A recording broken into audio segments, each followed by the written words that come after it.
बाप द्वारा सुनाई जा रही सच्ची सच्ची कहानी को अटेंशन से सुनने की और धारण करने की, बाप से कुछ भी नहीं मांगने की, 21 जन्मों के लिए अपनी सच्ची कमाई जमा करने की।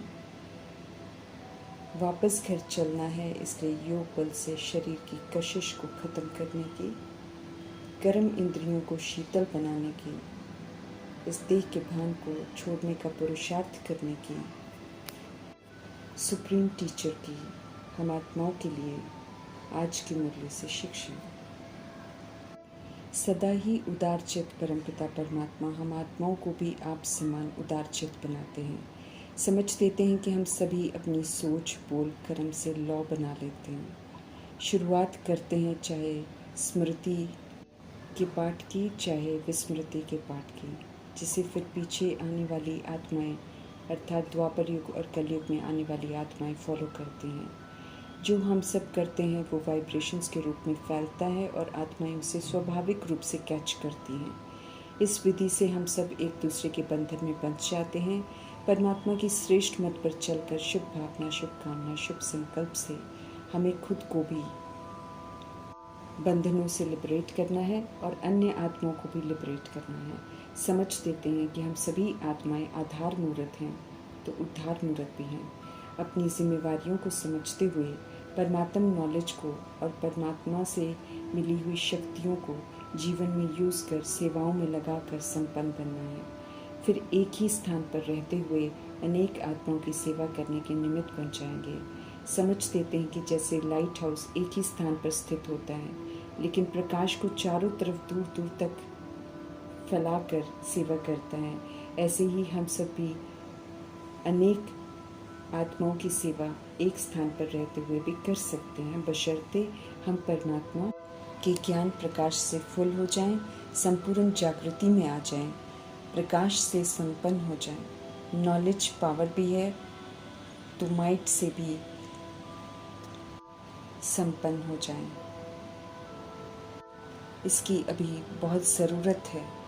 हमारा मन और बुद्धि अब परमात्मा के संग से एकाग्र हो जाए, समर्थ हो जाए, किसी भी तरह के व्यर्थ सोचने से मुक्त हो जाए, मन मना भव के मंत्र का सहज स्वरूप हो जाए। अर्थात जब मन प्रभु में लगा हुआ होगा तो मनसा स्वतः ही शुभ भावना, श्रेष्ठ कामना, श्रेष्ठ वृत्ति, श्रेष्ठ वाइब्रेशन से संपन्न होगी।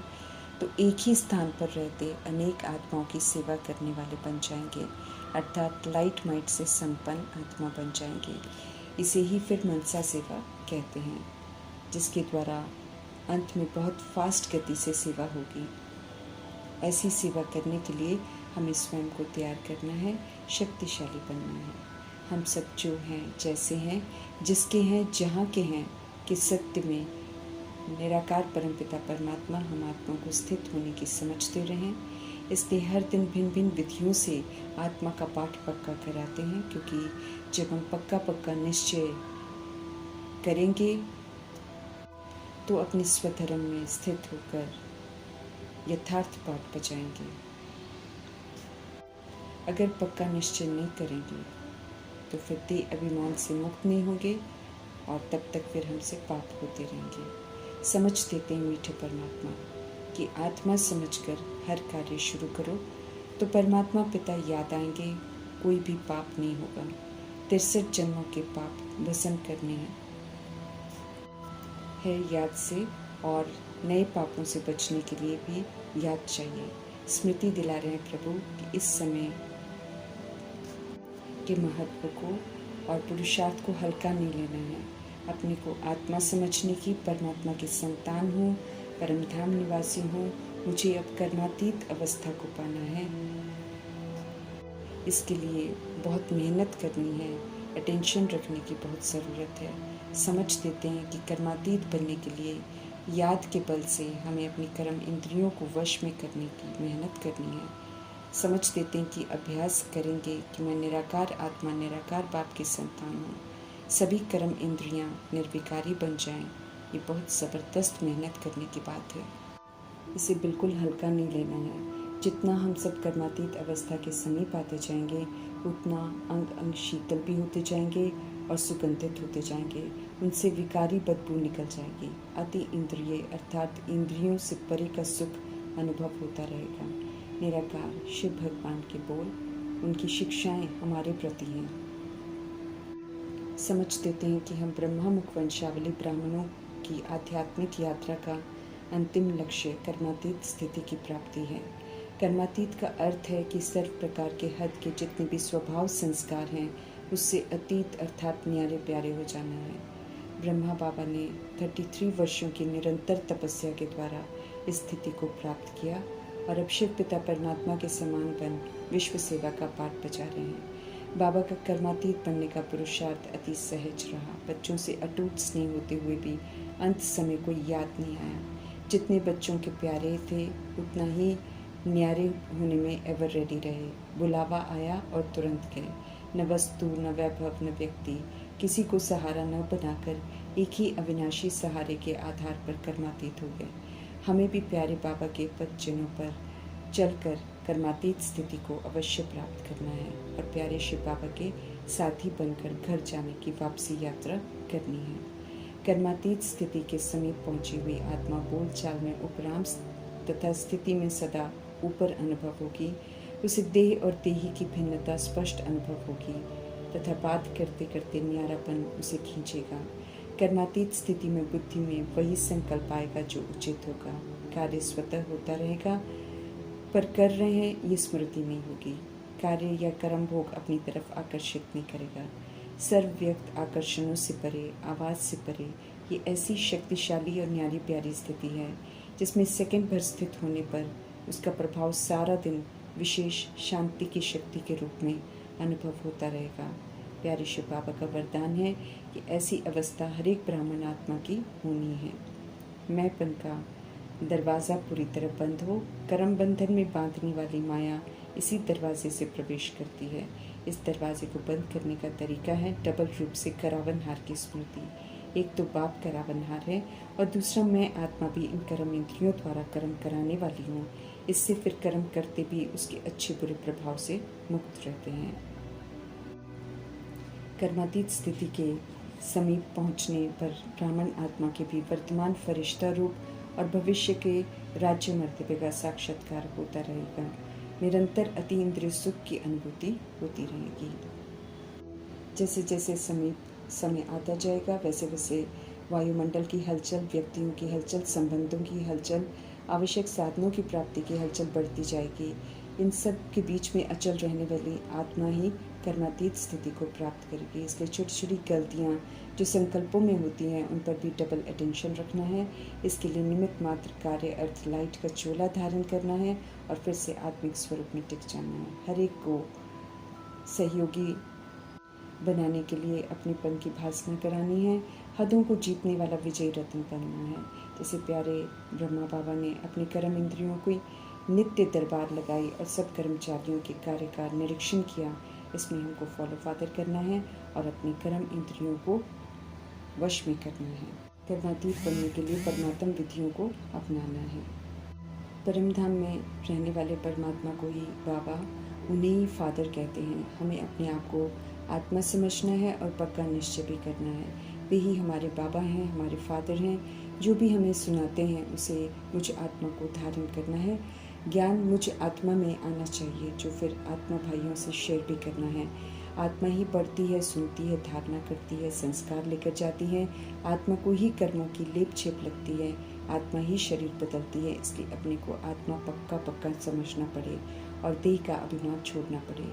पक्का निश्चय करना है कि परम आत्मा हम आत्माओं को ज्ञान दे रहे हैं। हम आत्मा शरीर द्वारा सुनती हैं और परमात्मा भी शरीर द्वारा हम आत्मा को सुना रहे हैं। ये हमको भूलना नहीं है, जबकि हम भूल जाते हैं। ये बाबा को शिकायत है। देह जो याद आ जाती है उसे याद नहीं करना है। अच्छे बुरे संस्कार आत्मा में रहते हैं। आत्मा मरती नहीं है। शरीर द्वारा आत्मा ही अच्छे और बुरे कर्म करती है। ऑर्गन्स के द्वारा आत्मा ही पूरे ड्रामों में पार्ट बजाती है। बाप कहते हैं आत्म अभिमानी जरूर बनना है। आत्मा को ही बाप पढ़ाते हैं। नॉलेज अर्थात समझ आत्मा साथ लेकर जाएगी। मैं आत्मा परमात्मा की संतान सतुगुणी आत्मा हूँ। इस ज्ञान सहित प्रभु हमें ले जाते हैं घर। फिर नई दुनिया में अभी के पुरुषार्थ की प्रारब्ध भोगेंगे। ज्ञान याद नहीं रहेगा, अच्छी रीति हर बात धारण करनी है। पहले पहले बहुत बहुत पक्का करना है कि मैं आत्मा हूँ। ये भूल जाता है, इसलिए अपने साथ बहुत बहुत मेहनत करनी है। बिना मेहनत के विश्व के मालिक हम नहीं बन सकते हैं। नई नॉलेज को बुद्धि में ज़रूर रखना है। समझ देते हैं मीठे बाबा कि जब जब हम अपने को आत्मा भूल देह अभिमान में आते हैं तो हमसे कुछ न कुछ पाप ज़रूर होते हैं। देही अभिमानी बनने से परमात्मा याद रहते हैं, इसलिए कभी भी पाप नहीं होंगे, बल्कि पाप कट जाएंगे और फिर से 2500 वर्ष परमात्मा द्वारा स्थापन राज्य में कोई पाप नहीं होंगे। हमें ये निश्चय रखना है कि हम आत्मा पढ़ते हैं, देह नहीं पढ़ती। जिस्मानी मनुष्य मत छोड़कर अब बाप की श्रीमत पर चलना है। नई दुनिया की नई नॉलेज को धारण कर हम आत्मा को नया बनना है। पुराने से नया बनने का अच्छी रीति पुरुषार्थ करना है। दैहिक बंध समाप्त हो जाए, इस बात का ध्यान रखना है। हम आत्माएं कर्म इंद्रियों द्वारा ये काम करते हैं। कहीं भी रहते अपने को आत्मा समझकर कर्म इंद्रियों से कर्म करते रहेंगे तो सिखलाने वाला बाप ज़रूर याद आएंगे। याद तो भगवान को हम अज्ञानता में भी करते थे, लेकिन अपने को साकार अर्थात बॉडी समझकर निराकार को याद करते थे, इसलिए कनेक्शन यथार्थ नहीं जुड़ता था, प्राप्ति भी नहीं होती थी। सत्य मालूम चला तो अपने को निराकार आत्मा समझ निराकार परमपिता परमात्मा को याद करना है। मीठे परमात्मा कहते हैं, इस पर विचार सागर मंथन करो। सत्युग में सब कर्म इंद्रियां वश हो जाती हैं, निर्विकारी बन जाती हैं, अंग अंग सुगंधित हो जाता है। ऐसा बनने का ज़बरदस्त मेहनत अभी हमको करनी है। अभी के शरीरों का अभिमान बिल्कुल नहीं करना है, ये तो बासी है, इसमें से बदबू आती है, छीछी अंग हैं। इसमें रहते श्रीमत पर चलकर और याद से आत्मा को प्योर बनाना है। समझ देते हैं कि याद की यात्रा बहुत बहुत करनी है, इसमें मेहनत है, क्योंकि देह के भान से हमें ऊपर उठना है। देह के विस्तार को, संबंधों को भूल कर एक में बुद्धि को एकाग्र करना है, तो कर्म इंद्रियां शीतल हो जाएंगी, दैहिक बदबू नहीं रहेगी। अभी तो कर्म इंद्रियों में बदबू है, क्योंकि देह का भान खत्म नहीं हुआ है। समझ देते हैं कि ये शरीर कोई काम का नहीं है। बाप आए हैं हम आत्माओं को खुशबूदार बनाने, तो हमें बहुत खुशी होनी चाहिए, पारा चढ़ता रहना चाहिए। उन्हें याद करेंगे तो 63 जन्मों के विक्रम विनाश हो जाएंगे। उनसे पढ़ेंगे तो सही मायने में शिक्षित हो जाएंगे, सत्यता और दिव्यता की सभ्यता से संपन्न बन जाएंगे। प्रभु जो सत्य कहानी अर्थात मुरली हम आत्मा को सुनाते हैं, हमें बहुत ऊंच बनाने वाली है। हमें ऊंचा बनना भी है और औरों को भी सुनाना है। प्रभु जी रियल कहानी हमको सुनाते हैं, उसे सुनकर फिर से देवता बनते हैं, पवित्र बनते हैं। पवित्रता से ही ऊंच धारणाएं होती हैं। कान रूपी बर्तन अब सोने का हो, जब अच्छी बातें अंदर जाएं और धारणा हो। अटेंशन से सुनकर इसे धारण करना है। रावण राज्य तो अंत तक चलेगा, अति में भी जाएगा, लेकिन हमें प्रभु के संग में रहकर उनकी याद से पावन बनना है। 63 जन्म वैश्यालय में रहे हैं, अब पावन बनना है और शिवालय में चलना है। एक जन्म ईश्वरीय जन्म में पवित्र बनना है। याद करेंगे शिव बाबा को तो शिवालय में चलेंगे। काम विकार की कशिश विघ्न डालेगी, उसे निकालना है। अब तो पवित्र बन वापस पवित्र धाम घर में जाना है। अभी तो प्रभु हमें टीचर बनकर शिक्षित कर रहे हैं, लेकिन वो कोई बैठे थोड़ी रहेंगे, याद दिला रहे हैं, स्पष्ट कर रहे हैं कि पढ़ाई अब थोड़ा समय चलेगी। समझ देते हैं कि मुख अब हमारा परम धाम की तरफ होना चाहिए और सुख धाम की तरफ होना चाहिए। अच्छा बनना है हमें, लेकिन जो पूछते हैं, जो मुंह फिरा लेते हैं सुख धाम से और शांति धाम से, उनसे प्रभु पूछते हैं कि क्यों फिरा लेते हो, क्यों भूल करते हो, क्यों उल्टे बन जाते हो। बाप को भूल जब हम देह अभिमानी बनते हैं तो उल्टा बन जाते हैं। बिन मांगे ही सत्य परमात्मा से सत्य परमात्मा हम आत्मा को सब कुछ देते हैं, और इसलिए हमें ताकत दो, शक्ति दो, ऐसे उनसे कुछ भी मांगना नहीं है। सिर्फ उनके बताए हुए रास्ते पर चलना है। सब तरफ से बुद्धि का योग हटाकर उनके संग योग लगाकर उनसे बल लेकर ऐसा बनना है। योग बल आत्मा को 21 जन्मों के लिए साहूकार बना देता है कि आत्मा को किसी भी सूक्ष्म और स्थूल कुछ भी मांगने की ज़रूरत नहीं रहती, पूरी तरह से भरपूर कर देते हैं प्रभु। अगर कोई उनसे योग लगाए तो जो चाहो वो भगवान से ले सकते हैं। अभी पूरा नहीं पढ़ेंगे तो पूरी धारणा नहीं होगी, फिर प्रजा में चले जाएंगे। परमात्मा संदेश देना है कि काम महाशत्रु है, इसमें दुख पाते हैं, अब पावन दुनिया में चलना है। जो भी सहयोग देना चाहते हैं ईश्वरीय कार्य में, वो तुरंत देना है, देर नहीं करनी है। सामने विनाश होता देखकर अगर धन देना चाहेंगे तो टू लेट का बोर्ड लगा हुआ देखेंगे। ऐसे ही मुफ्त में प्रभु किसी से कुछ नहीं लेंगे जो कि उनको बाद में भर कर देना पड़े। स्पष्ट करते हैं कि जो दिल से पाई देते हैं वही सहयोग के रूप में कार्य में लगता है, बाकी तो सबका मिट्टी में मिल जाना है। बाप सबसे बड़ा सराफ है, एक के बदले 100 गुना देते हैं।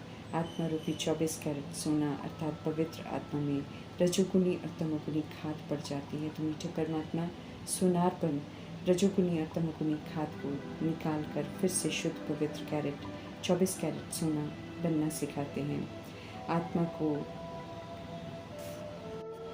आत्मा जब पतित बन जाती है तो धूपी बनकर ज्ञान और लक्ष्य सूप से आत्मा को साफ करते हैं।